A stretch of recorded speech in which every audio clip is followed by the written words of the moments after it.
Boa noite a todos. Hoje, dia 10 de novembro de 2024, estamos iniciando mais um estudo de Paulo aos Coríntios, capítulo 6, versículo 8. Eu vou ler uma pequena história, pequeno texto de Emmanuel, eu nem vou compartilhar.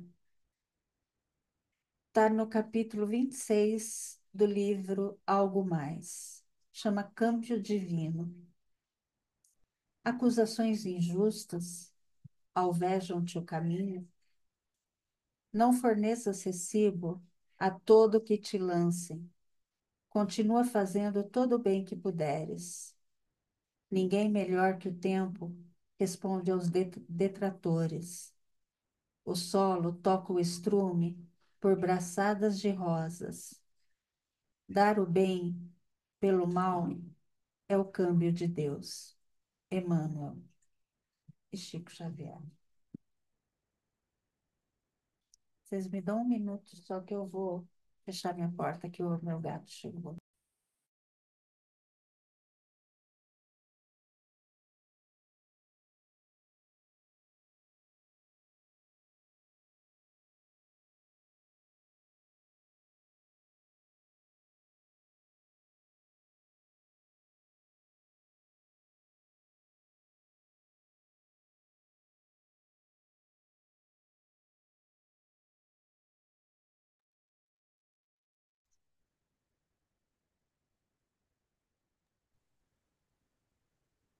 Eu convido a todos agora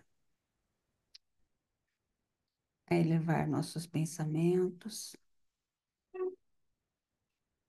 pensar em Jesus, pensar em Deus e agradecer. Agradecer por mais esta oportunidade bendita de nos encontrarmos aqui reunidos,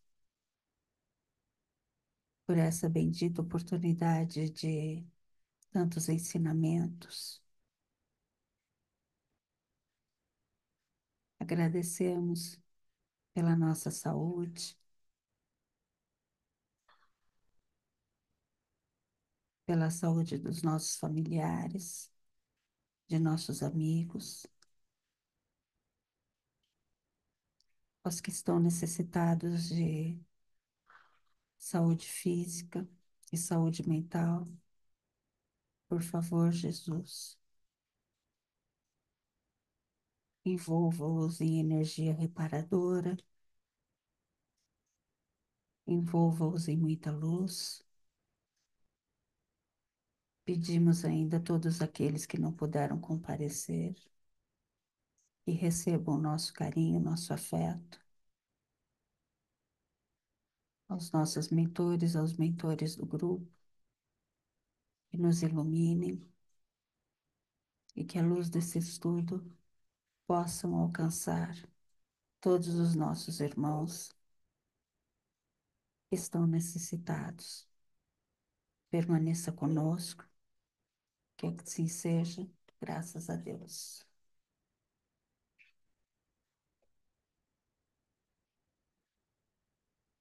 Bom,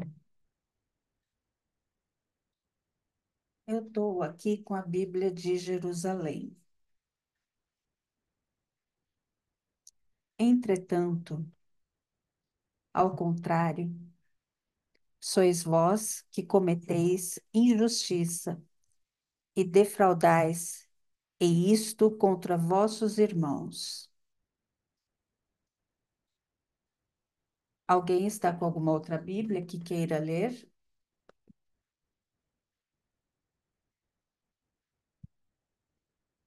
Zenilda, nós estamos num capítulo em que Paulo ele está conversando, ele escreve uma carta aos irmãos de Coríntio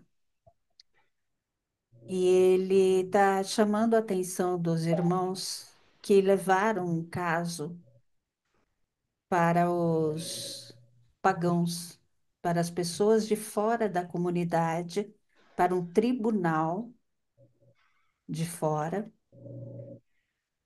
julgar.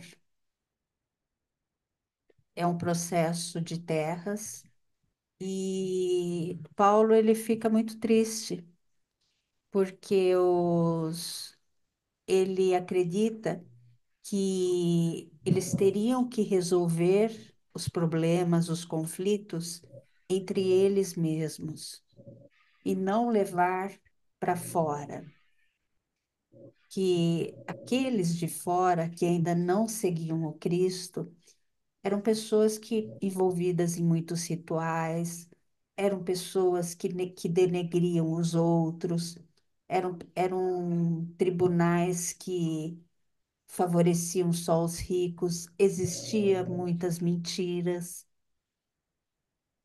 eram pessoas que dominavam muito a retórica e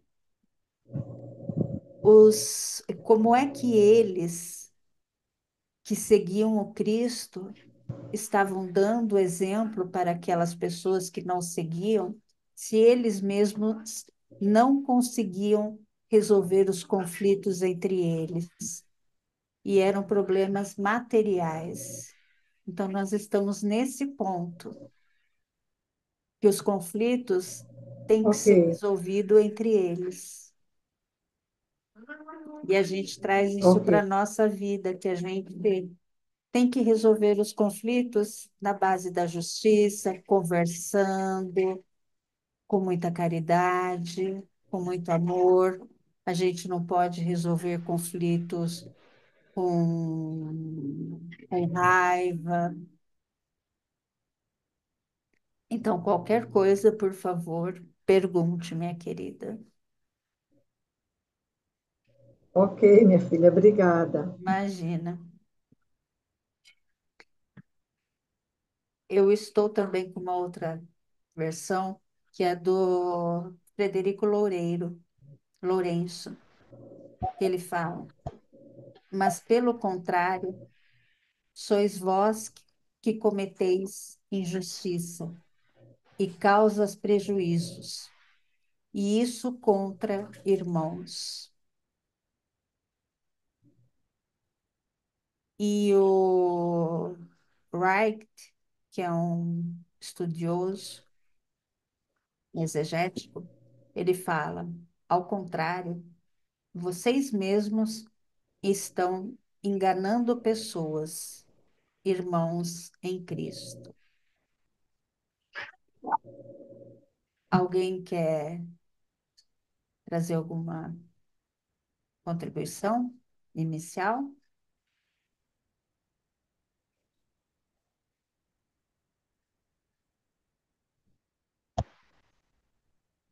E esse exegético, ele ainda diz o seguinte: eu fui buscar num, num livro. Aqueles que se chamam pelo nome de Jesus e reivindicam ser seus seguidores têm um destino extraordinário no futuro, mas como resultado disso, eles têm uma responsabilidade extraordinária no presente. Como Paulo diz em Filipenses. Filipenses é uma carta que Paulo escreveu, uma carta curtinha, acho que são só 4 capítulos. E é uma carta considerada a alegria, que ele exorta a alegria a essa comunidade. Ele chama a alegria. Então, é uma carta muito bonita. Se vocês tiverem a oportunidade de ler Filipenses, é curta e é muito bonita. É uma carta à alegria. Então, lá no capítulo 2, de 14 a 16, vem falar que nossa vida em uma comunidade deveria ser como uma luz, brilhando num universo. Ai, deixa eu admitir o Carlos aqui. Num universo imerso em trevas. Boa noite, Carlos. De tempos em tempos, isto acontece, e em geral, nos lugares mais inesperados e com um efeito explosivo. Não deveríamos permitir que a nossa reação natural a passagens como essa, totalmente fora da realidade ou mera fantasia, ou você ouviu isso, nos impedisse de perguntar: onde, na igreja de hoje, na minha igreja, estamos nos comportando de tal maneira que estamos envergonhando o evangelho aos olhos do mundo? Então, o que esse estudioso quer dizer? É a nossa responsabilidade, a responsabilidade que a gente tem de viver de acordo com os ensinamentos do Cristo. E quando a gente resolve seguir Cristo, é como uma luz, a luz do Evangelho que emana o mundo.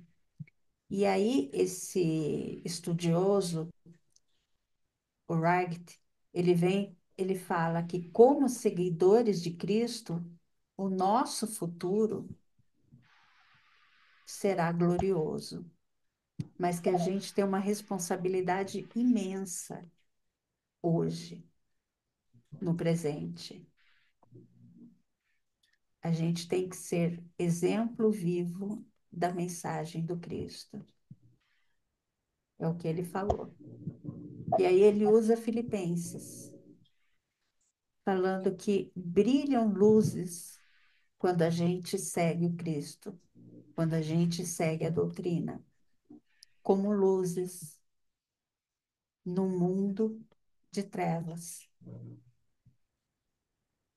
A gente sabe que aqui na Terra é um campo de aprendizado, de evolução espiritual, e que cada um de nós, a gente tem responsabilidades de agir com ética, de agir com caridade, de agir com amor. E quando esse estudioso ele vem, ele traz essa pergunta de se a gente não está envergonhando o evangelho com as nossas ações. Aí a gente vê a importância da nossa transformação e da nossa reforma íntima. Forte isso, né? É. E como tem que ser hoje. Não É importa ser o que acontecer. congruente, né? É ser congruente com o que você está pregando, está dizendo que acredita, né? É aquilo, às vezes eu brinco, né? Andar com Jesus no peito, na camiseta, na frente, é fácil. Eu quero ver ter peito para andar com Jesus e andar com Jesus. E é isso. Anda com o evangelho debaixo do braço. Aí pega o evangelho e soca na cabeça do outro. É congruência, né? E nós somos ainda.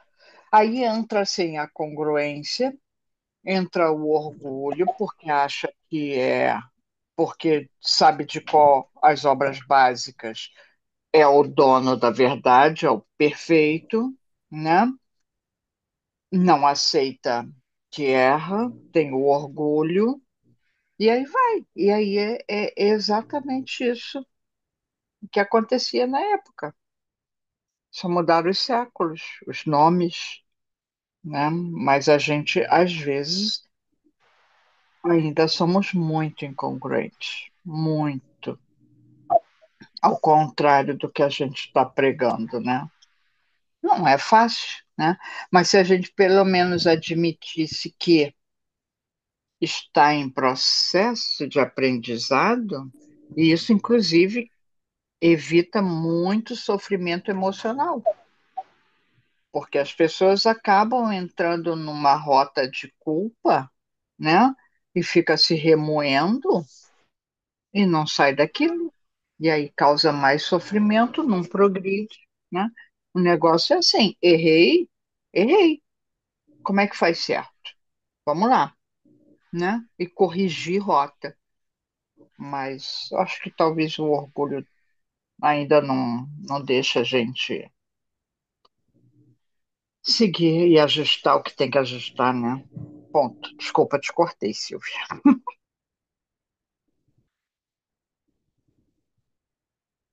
Microfone. Mas é para cortar, é para falar. Um exemplo. Ontem no estudo, que eu fiquei de passar para a Grace, e ontem teve a continuação, e fiquei de passar aqui no grupo do capítulo 14 de João, e ontem teve o capítulo 15 de João, e eu também participei da explanação. Aí depois o coordenador do grupo, ele falou, e é mais ou menos a verdade, né?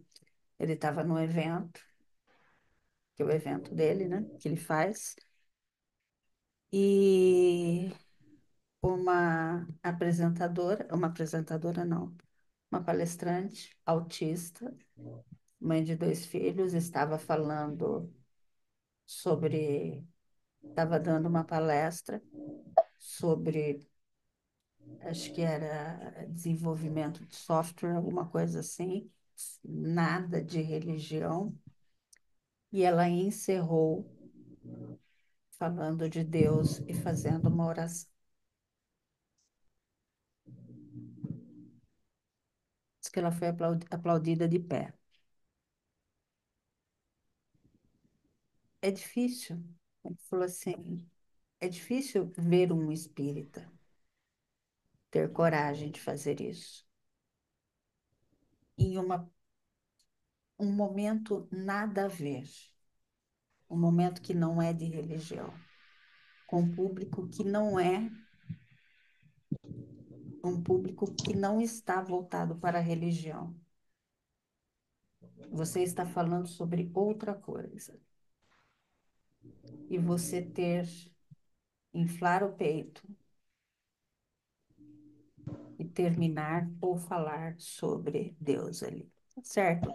Às vezes não é o momento, tá certo? Pode ser que nem em escola, escola é laica, mas diz que ela foi aplaudida de pé.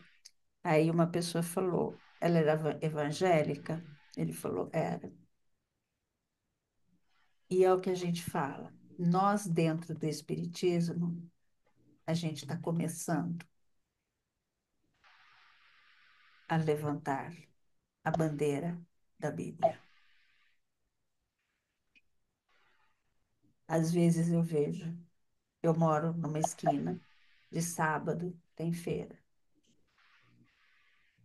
Às vezes eu vejo pessoas pregando na feira, independente de ser testemunha de Jeová ou de outros. A gente teria coragem de fazer isso?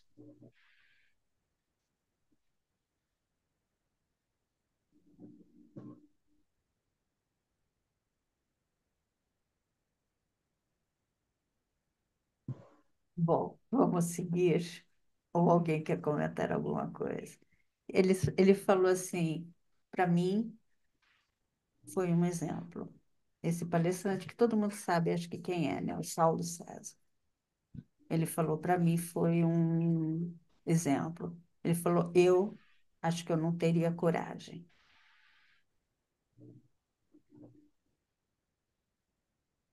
de Mas fazer isso. talvez, Silvia, talvez. Ah, tá dando microfonia com o Dazinil. Deixa, Oi. é que tem vários, Fechou? eu vou É, fechar o meu. é. A, a gente talvez não precisasse dar palestra numa feira, mas só de se comportar de tomar atitudes coerentes com a coisa, já faz a diferença. É isso que eu acho que isso é até de maior valia do que ficar pregando um público, não?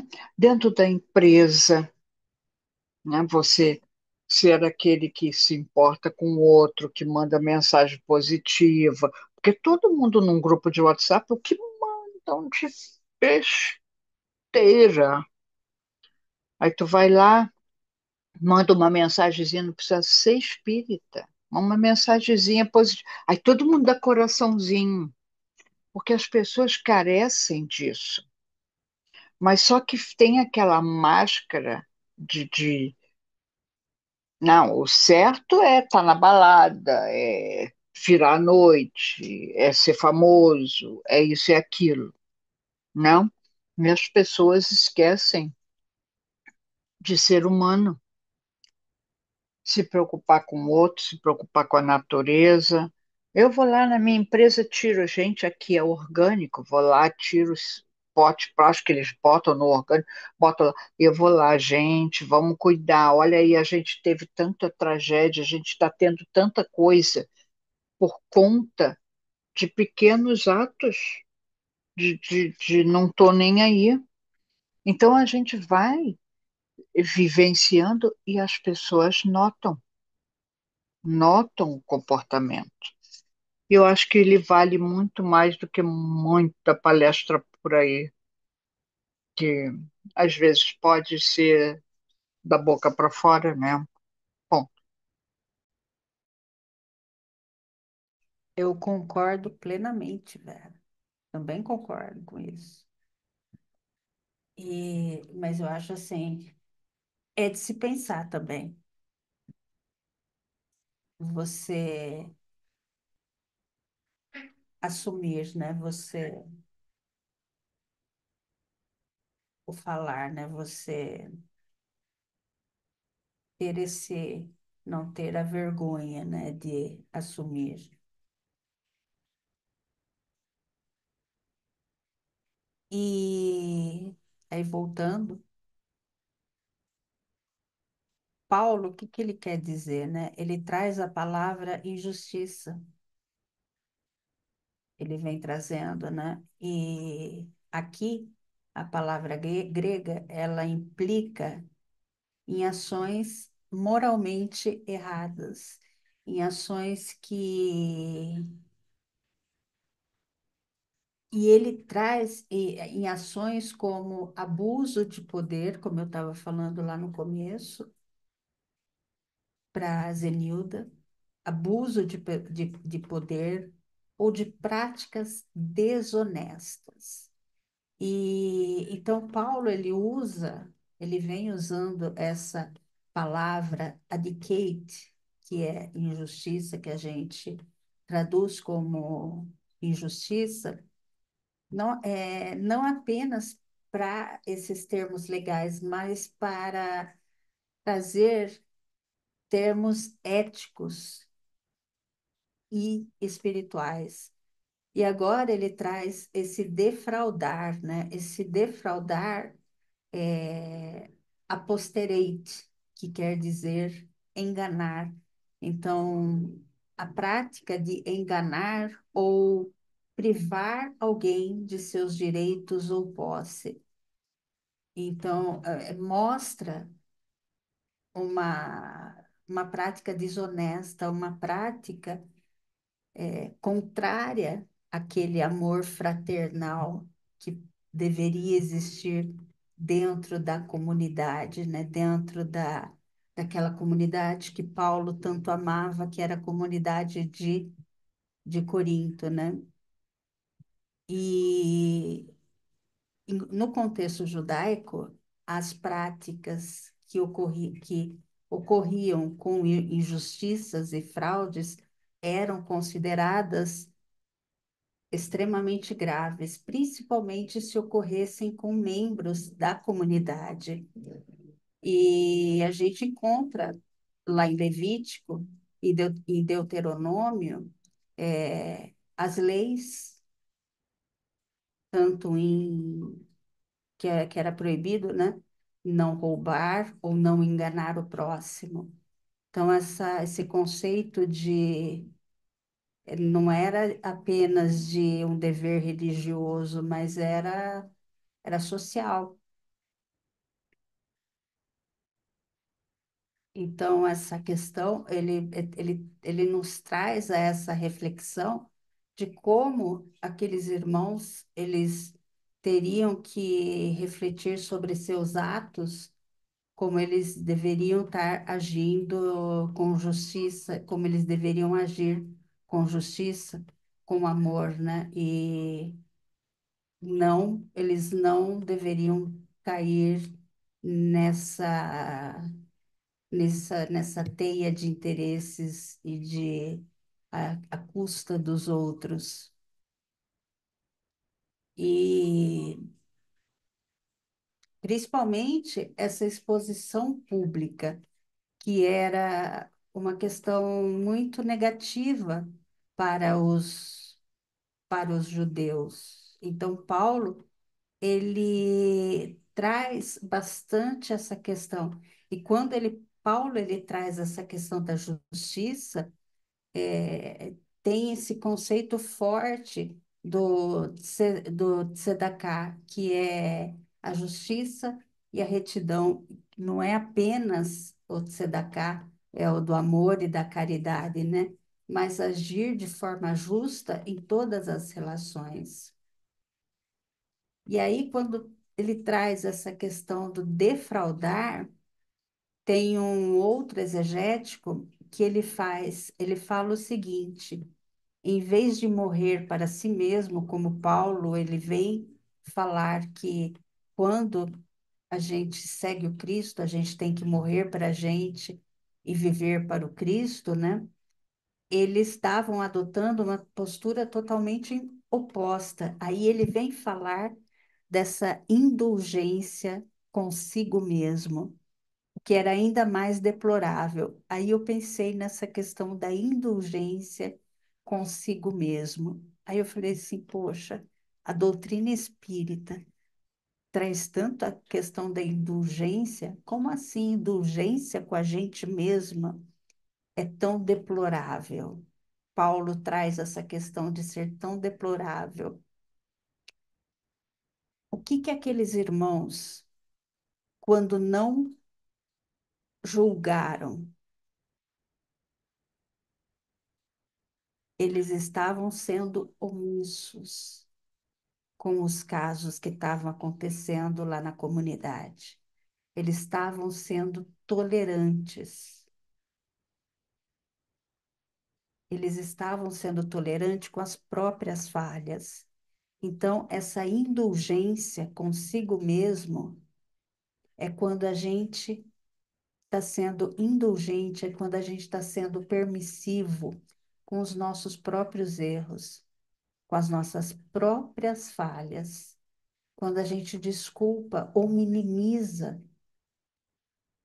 comportamentos que são contra os princípios éticos, morais, o de seguir ao Cristo. Então, Paulo, ele está criticando esses irmãos de Corinto que, em vez de eles viverem o evangelho e aceitar as perdas em favor da justiça, eles estavam escolhendo proteger os seus próprios interesses e cometiam injustiça, cometiam enganos, cometiam fraudes contra os próprios irmãos. Então, eles estavam sendo tolerantes com eles mesmos, eles estavam cometendo injustiças e indulgências com eles mesmos. Eles estavam justificando comportamento egoístas e seus erros, em vez de se sacrificarem ou suportarem os sofrimentos por amor ao próximo, por amor ao irmão, ou por amor que Paulo havia ensinado a eles, por suportar injustiça. Eles, em vez de estarem buscando ser pessoas melhores, eles estavam se acomodando em atitudes ruins e estavam causando danos à comunidade. Eles estavam causando danos aos irmãos. Eles não estavam conseguindo resolver conflitos, eles estavam brigando entre eles e levando problemas para fora, para outras pessoas resolverem, ignorando aquele chamado de Jesus, que era de morrer para si mesmo e viver de modo justo, de modo altruísta. Então, essa autoindulgência é uma grande falha, porque ela impede a verdadeira transformação. Ela impede a prática da caridade, a prática da justiça, que tanto Jesus e Paulo enfatizavam.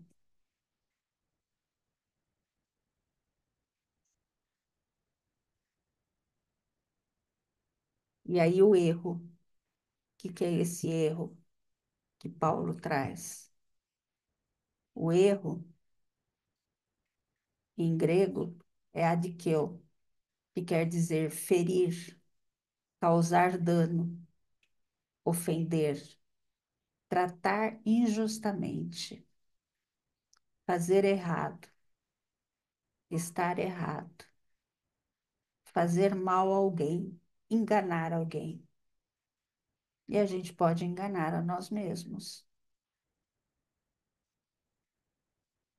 A gente está errando também quando a gente engana a nós mesmos.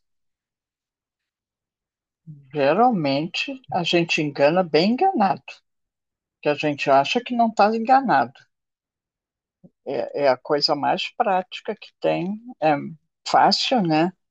É a gente estar arrumando desculpa e justificativa para o nosso proceder.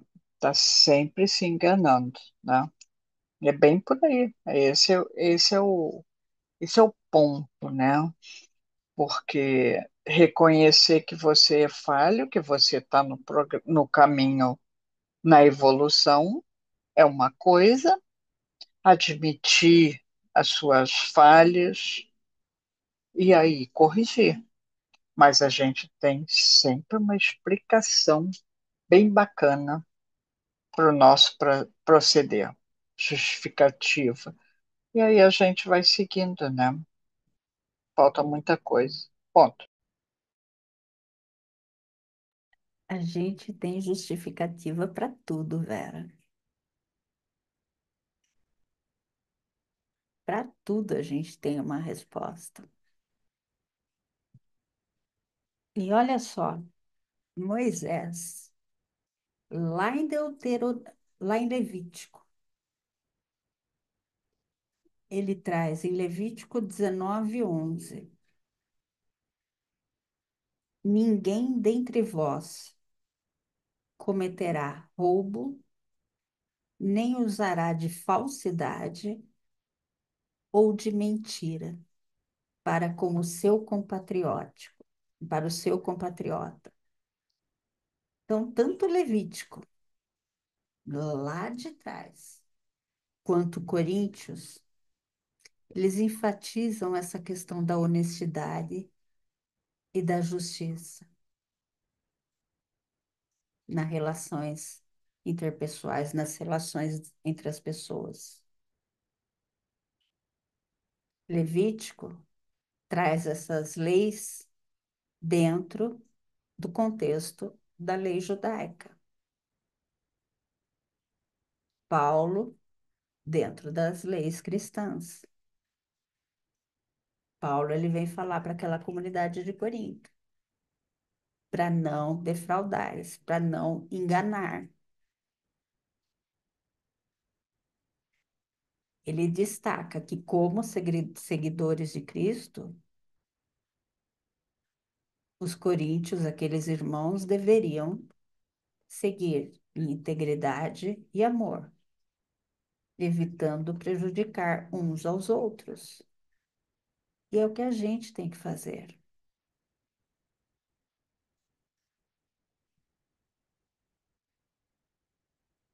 Viver de maneira íntegra, no amor e evitar prejudicar uns aos outros, porque todos nós somos irmãos, independente de religião.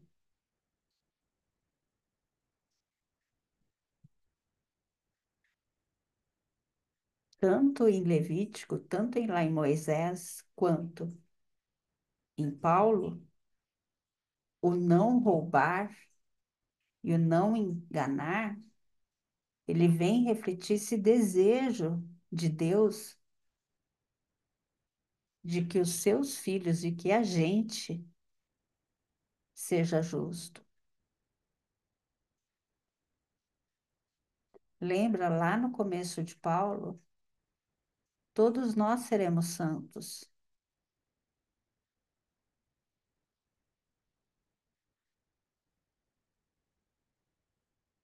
Todos nós seremos espíritos puros. Todos.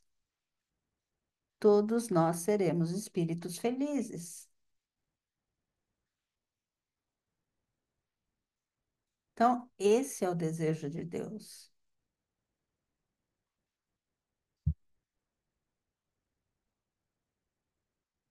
E Jesus, a outra referência cruzada,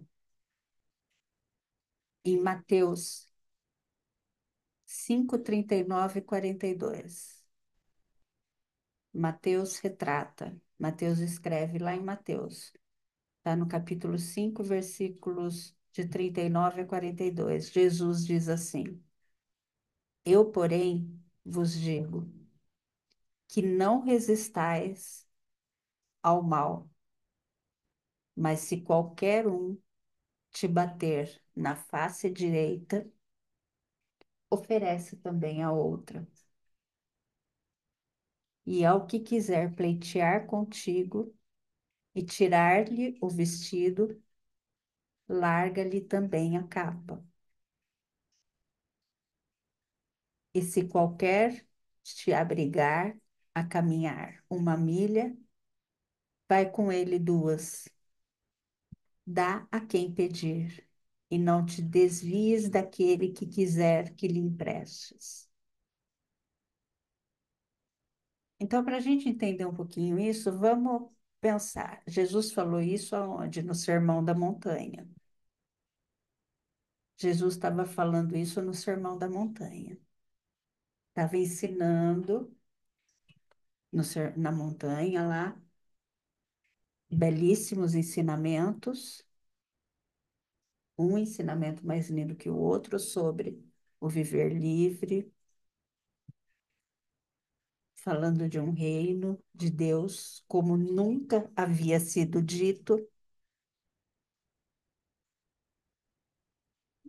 Palestina ali, o povo judeu vivia uma ocupação romana. Isso significava o quê? Que aquele povo vivia muitas injustiças, abusos de poder, humilhação por parte dos soldados romanos. Então, uma sociedade judaica estruturada, o que que era importante? Honra. A gente já viu isso. A vergonha. Então, restaurar a honra, ter honra, era muito forte.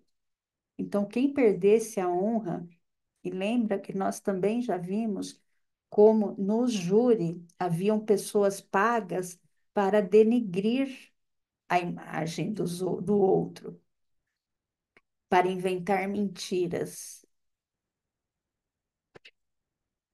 Então, para restaurar essa honra perdida, E vem Jesus propor a seus seguidores para não se preocupar com a honra,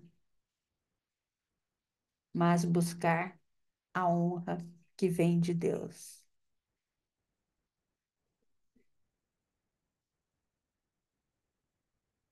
E naquela época havia lei de talião, que era olho por olho, dente por dente,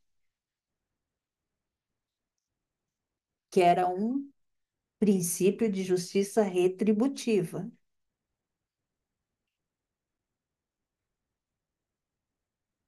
Vingança, retaliações,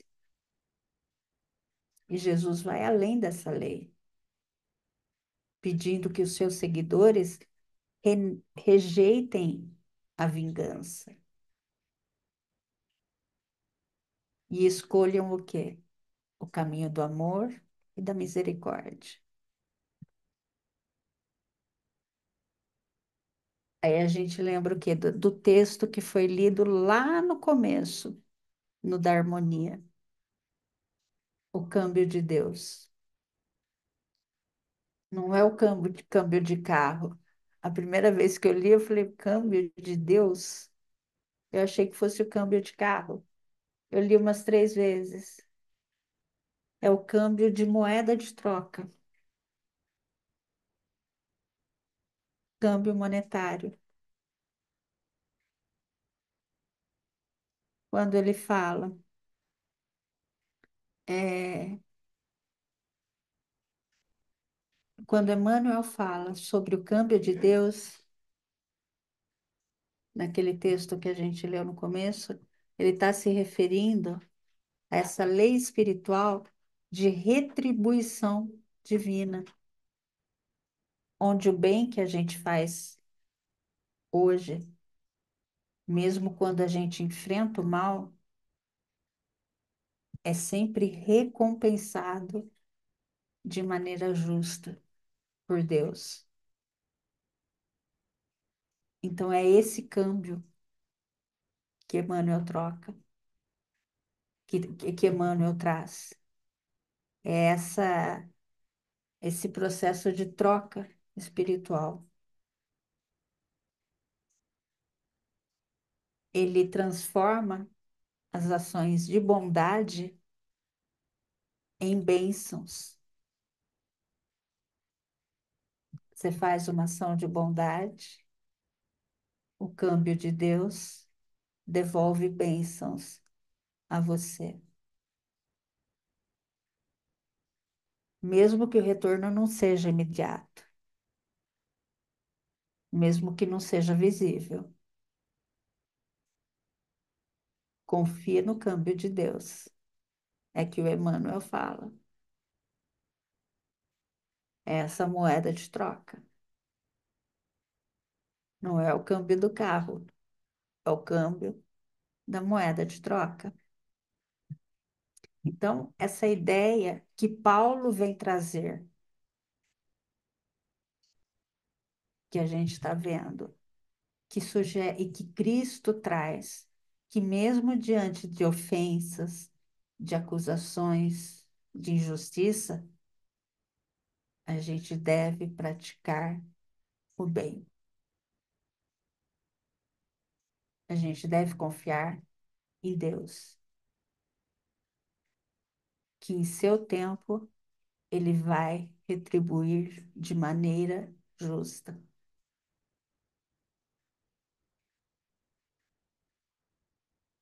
Ele Silvia, sempre fala, minha querida.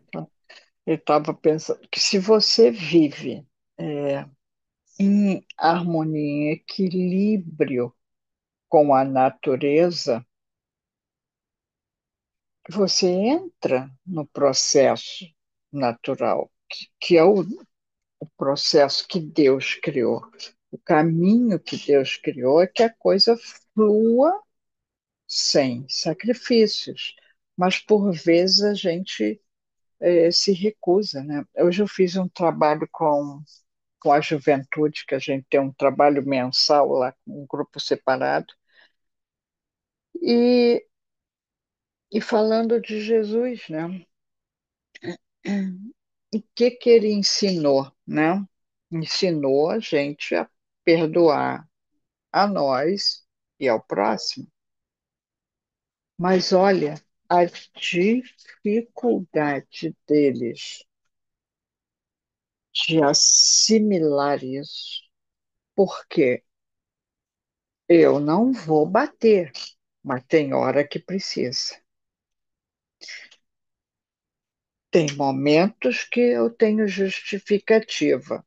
E aí eu perguntei, tá, então você vai fazer o mesmo que eles, né?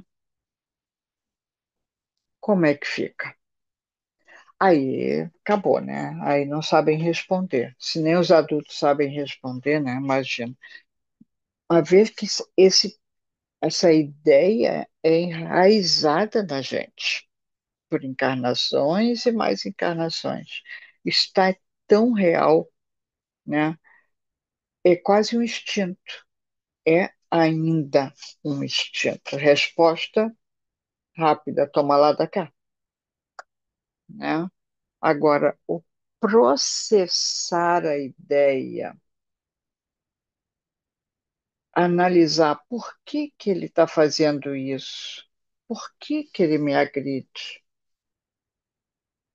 Se nós pararmos para pensar, elas contaram alguns casos assim, e eu vim trazendo tudo, né? Será que a pessoa que agride é uma pessoa feliz? É uma pessoa satisfeita com a vida? Ou será que é uma pessoa que está sofrendo por alguma coisa? Ah, pois é, fulaninha, né? Aí tem história por trás. Então, as pessoas, nós todos ainda somos pessoas doentes e que reagimos à dor, né? Nem que isso seja estapear, descontar no outro, que não tem nada a ver, que talvez não tenha nada a ver. Mas é todo um aprendizado. Quando a gente vive em harmonia com a natureza, nós não temos essas dificuldades.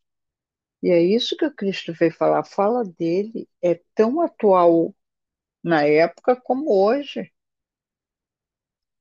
É incoerente, incongruente a gente querer amar Deus, mas do jeito que a gente quer. Que ele faça as coisas do jeito que a gente quer, não do jeito que está programado. Então a gente se revolta um pouco, né? Então, ainda tem um longo caminho. Nossa, mãe. Pô,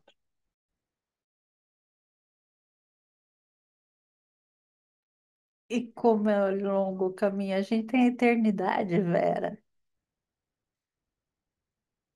Alguém mais quer falar alguma coisa? Isso só destaca. Posso Zenilda, falar? por favor, minha Posso? querida. Primeiro, agradecer a você e a todos por me aceitarem participar do grupo, mesmo com as minhas dificuldades aqui com o celular, que está quase desencarnando o celular, mas tu e eu gosto muito de estudar, gosto muito de aprender. E ouvindo a sua explanação, as suas explicações, e a da Vera, né, me levou a refletir sobre essa incoerência, né, que Paulo se refere entre o que se fala e o que se pratica. Não é muito diferente dos dias de hoje, não, mesmo nos meios religiosos, mesmo naqueles que se dizem cristãos. E por que isso? Porque somos espíritos imperfeitos. E aí Kardec fala que espírita cristão, né? O verdadeiro espírito é aquele que se esforça por domar as suas mais imperfeições. Então, nem Kardec diz, ser espírita verdadeiro é ser perfeito. Não, ele fala, é aquele que se esforça. Como a gente não tem condição de aferir o esforço que o outro está fazendo para hoje estar menos ruim do que no passado, nem nessa vida, nem na vida anterior, não é? Então, só precisa a gente ter esse cuidado conosco, sermos, como Kardec orienta, sermos severos para conosco e indulgente com as imperfeições alheias. Aí me leva à seguinte reflexão que Joana coloca na mensagem Mestre de Amor. Embora imperfeito, trabalha, é o que ela diz. Então, diante de uma forma da gente exercitar essa indulgência, essa fraternidade, até porque a gente espera que as demais pessoas sejam indulgentes para com nossas imperfeições, diante daqueles que a gente esperava uma atitude melhor. Ah, você é bem espírita, você não pode ter raiva. Ah, você é espírita, não pode negar o apoio. Entre outras coisas, dos que ficam mais cobrando a perfeição do outro, né? Eu acho que nessa hora era para a gente ser mais indulgente, entendendo que o outro já não está pior porque ele está na atividade, ele está tentando, ele está se esforçando para ser melhor. E a intensidade desse esforço é individual, é pessoal, cada um sabe de si, não é? Eu estou escutando uma mãe muito preocupada com os filhos e a gente conversando, eu disse, mulher, bota a mão para o céu, porque pelo menos a gente tem certeza que nessa encarnação nós estamos um pouquinho melhor do que na anterior, até porque Deus nos deu a oportunidade do renascimento. E nenhum espírito regride, todos ou progride ou estaciona. E até estacionar já é um progresso, porque ele parou ali, né, fumava 10 carteiras de cigarro, continuou fumando as 10, mas não aumentou.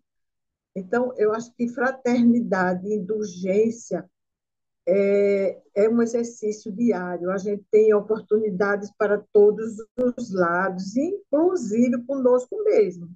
Porque se a gente for esperar que a gente só trabalhe na seara do Cristo, aonde a oportunidade chega, quando a gente estiver perfeito, o que seria da Terra, né? Com tantos espíritos imperfeitos? Muitos, quando conhecem a doutrina, estão se esforçando para não errar tanto quanto errava. Então, essas incoerências que a gente vê, como a irmã mencionou, realmente tem hora que é muito complicado a gente escutar determinadas palestras. Tem hora que a gente respira fundo, tem uns que fala só para ele mesmo, né? A gente não escuta bem a dicção. Outros diz, eu sou professor e vim dar uma aula. Eu digo, pronto, então ele é o professor, a gente é os alunos do maternal. E por aí vai. Mas estamos na Terra e a gente está ali, mentaliza Jesus, os bons espíritos, para quando for a nossa vez, né, peçamos a Deus que os irmãos ao nosso derredor sejam para conosco também indulgentes, porque estamos apenas nesta encarnação nos esforçando para domar. Eu digo, quando a gente fala domar, é como se a gente tivesse um leão dentro da gente, toda hora ele quer rugir, quer matar alguém, quer esganar alguém, e aí, com a doutrina, a gente aprende a dizer ao leãozinho, fique quieto aí, bota uns cadeadozinhos para ele ir se acalmando, para daqui a 10 encarnações ele virar um gatinho bem comportadinho. Por enquanto, ele está lá dentro da jaula, cheio de cadeado, mas é um perigo, porque pode um gatilho, ele pode sair para fora e já viu. Então, a reflexão que chegou até mim com a sua palavra foi a necessidade de sermos fraternos e indulgentes com as imperfeições dos outros, assim como Jesus e os bons espíritos são conosco, tanto que, olha, está nos dando a oportunidade de estar aqui sentadinho em casa, conversando. Será que é porque a gente já está tão merecedor? Quanto a mim, eu digo que não. Isso é acréscimo da misericórdia divina. Uma boa noite. Gratidão, minha querida Zenilda.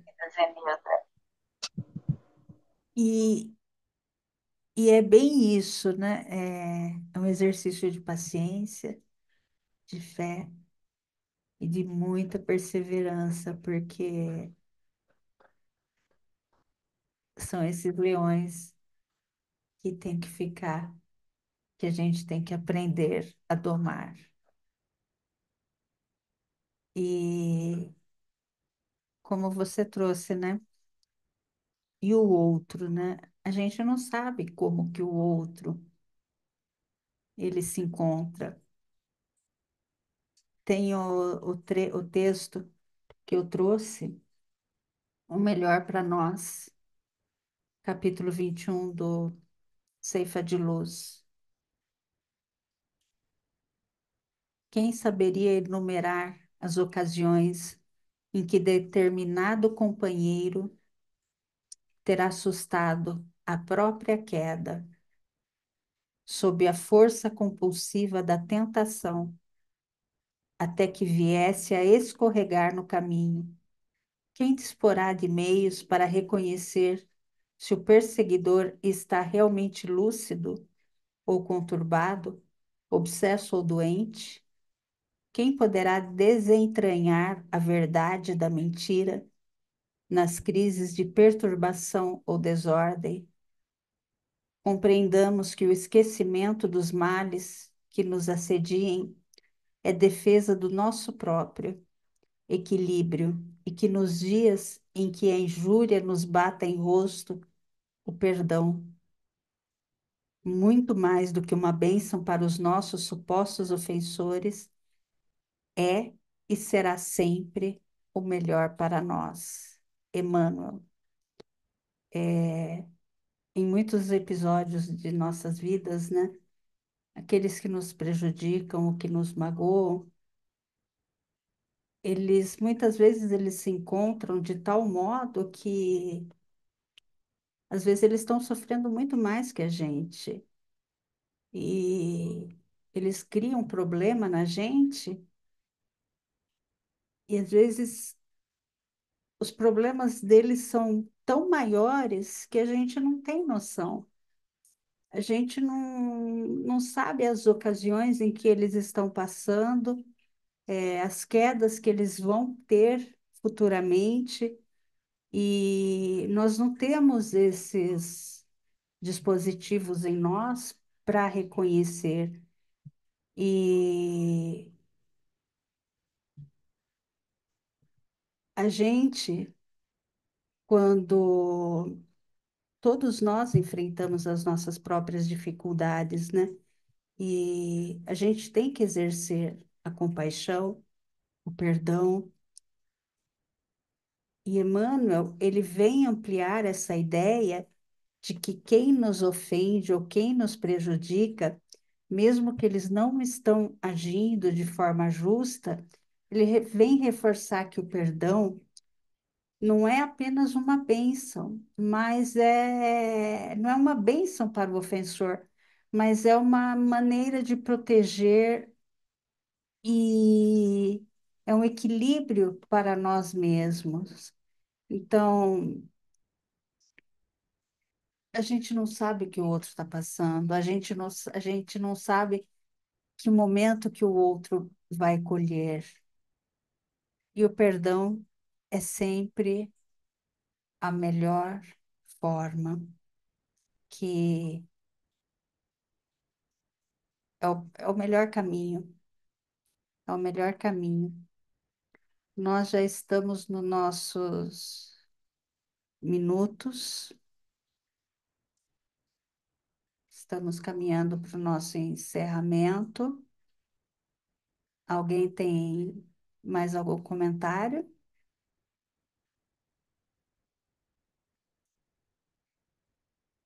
Eu queria que vocês pensassem sobre o nosso recesso de fim de ano, se vamos ter recesso ou não, e que a gente possa refletir sobre esse estudo de hoje, né? Quando sobre as nossas escolhas, às vezes o que a gente faz, principalmente em relação aos outros.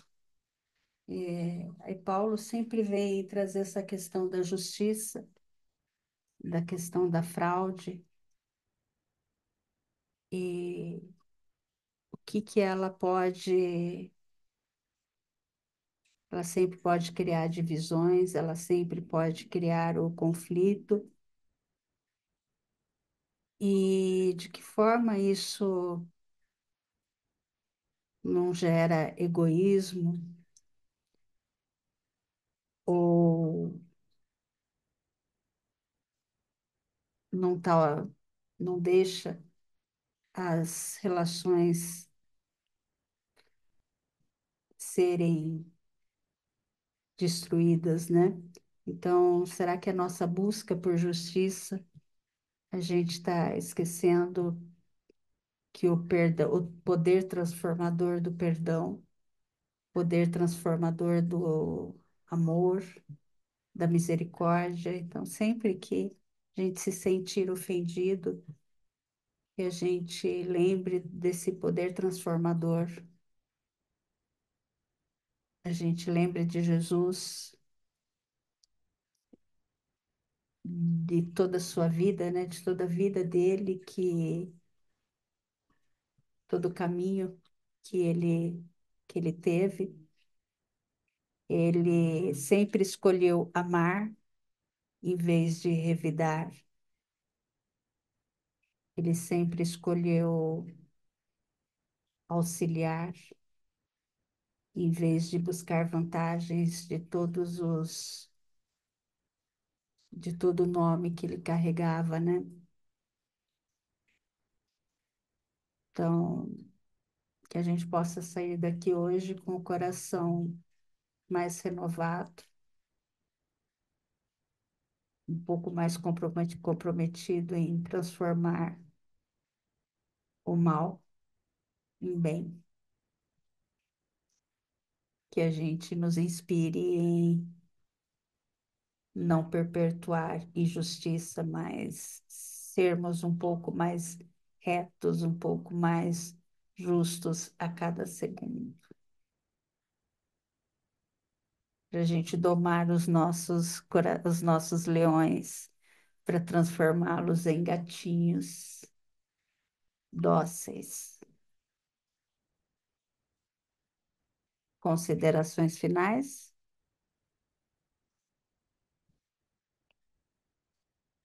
Tinha bastante coisa interessante hoje, mas a gente começou tarde. Só Estão... agradecer, Obrigada, minha querida. imen- imensamente agradecer. Eu queria aproveitar e fazer um comentário que ele não tem Por nada a ver favor. com o assunto de hoje. Mas hoje, na reunião mediúnica, foi feito um comentário que eu achei bem interessante sobre a nossa querida Ivone do Amaral Pereira. Eu não sei se já ouvi esse comentário antes, mas eu soube que ela faz parte, ela lidera um grupo que, na verdade, eu já devia saber antes, mas nunca atinei para isso. Um grupo de resgate de suicidas. Então, eh, ela faz parte de um grupo que não só de suicidas, mas de jovens que estão prestes a se suicidar.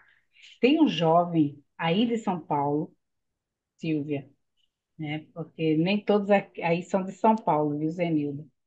A Vera é do Rio Grande do Sul. E tem um jovem que mora em São Paulo que tá fazendo tratamento aqui no Regeneração, a tia dele me pediu para fazer o tratamento à distância, ele está em tratamento à distância aqui.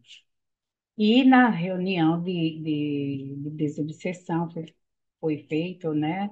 Enfim, aí foi comentado que a irmã Ivone do Amaral Pereira, ela lidera esse grupo e foi até ele e conseguiu trazer, né, alguns irmãos que estavam lá junto desse jovem. E ele já estava com ideação, ele tem depressão e estava com vários irmãos lá incentivando ele ao suicídio. Ele já estava quase. A tia dele já tinha me dito isso muito antes. Aí eu achei interessante, né, esse trabalho dela. A gente sabe que isso, que realmente existem vários grupos socorristas, que na verdade eu sempre soube que dos Legionários de Maria, né, por conta daquele livro, né, que inclusive psicografado por ela, né, Memórias de um Suicida, né? Mas então que nós também aproveitando que nós mentalizemos esses jovens, né, tantos jovens em depressão, prestes, né, com pensamentos, com ideações suicidas, muitos através de drogas. E tem aquela que eu outro dia pedi vibrações. E por falar nisso, a mãe dele está, aos poucos, está melhorando, viu? A mãe do rapaz que está no hospital, internado. Tá certo. Hoje eu tive notícias de que ela foi transferida para a enfermaria. Eu espero que o rapaz também, desencarnado, esteja melhor. Tá bem? É isso. Wayne, não é a primeira vez que eu ouço isso da Ivone, do Amaral, ter um grupo de apoio, viu? Não devia, eu não devia estar estranhando isso, não. É, Realmente, é, né? Por ser ela, né? Já vem há tanto tempo, né? é. As vidas que ela já teve, né? Os livros que ela conta, né? A vida dela em várias situações que ela já tentou também, ela mesma conta. Enfim, obrigada, querida. Gratidão é a minha pela presença de todos vocês. Vera faz a nossa prece. Vera está indo viajar amanhã. Pensei que a Wayne ia fazer. Vamos lá. Coloca as mensagens que ela, as em vibrações. Hum, Boa viagem, e- Vera. Deus te Obrigada. acompanhe. Beijo. Eu vou tentar acompanhar, mas pode ser difícil. Mas está em pensamento. Então vamos, aproveitando essa serenidade que nesse momento paira sobre o grupo, nos unir mais ainda para em pensamento e coração agradecer a amorosa presença de Jesus, de Paulo que conduz os nossos estudos e de tantos amigos do plano espiritual que auxiliam e amparem para que cada grupo seja um foco de luz no planeta, que possa iluminar primeiro a todos nós, para que possamos ser coerentes, congruentes, sermos verdadeiramente espíritas, tentando controlar, dominar as nossas má tendências. Agradecemos a Maria pelo seu lindo trabalho de amor junto a tantos irmãos que consideram tirar a vida, às vezes por motivos de dor, de sofrimento, de total falta de orientação, de estarem perdidos e retiram a vida do seu corpo, interrompem a encarnação e, ao despertar, se deparam com a realidade que jamais passava por sua cabeça, que causa dor, sofrimento, culpa, que eles possam ser amparados para renovar as energias e retomar o trilho e o controle da sua encarnação, da sua evolução. Pedimos por todos aqueles, Jesus, que estão nos nossos pensamentos, que nesse momento necessitam de um pouquinho mais de amparo, de mais força. Pedimos pelos companheiros que hoje não puderam estar aqui e, principalmente, que sua luz paire sobre todos os templos religiosos deste planeta, que eles sejam capazes de vibrar amor, união, esperança, para que cada um evolua e colabore na evolução da sociedade. Que possamos todos nós, Jesus, guardar o aprendizado da noite em nossos corações, refletindo, trazendo para nós, para o nosso aprendizado, para a nossa prática, e que possamos ter uma bela semana, com muitas boas oportunidades, de preferência bem aproveitadas, e que aqui possamos estar novamente na semana que vem. Tenhamos uma boa noite, um bom descanso, e que assim seja. Uma boa noite para todos. Boa noite, Gratidão, Boa noite, queridos. pessoal. Boa gratidão, boa noite, noite. boa semana. Na Ótima paz. semana. Semana. Beijos, beijos. Boa viagem, Beijos. Zé. Boa viagem, Bé. Cheiro. É a Graça que está aqui, é? É, Ai, Oi, que legal, Grace. Deus te abençoe, oi. minha querida. A Saudades de todos você. nós. Obrigada pelo carinho sempre, pelas Deus te preces, tá? abençoe, linda. A todos nós.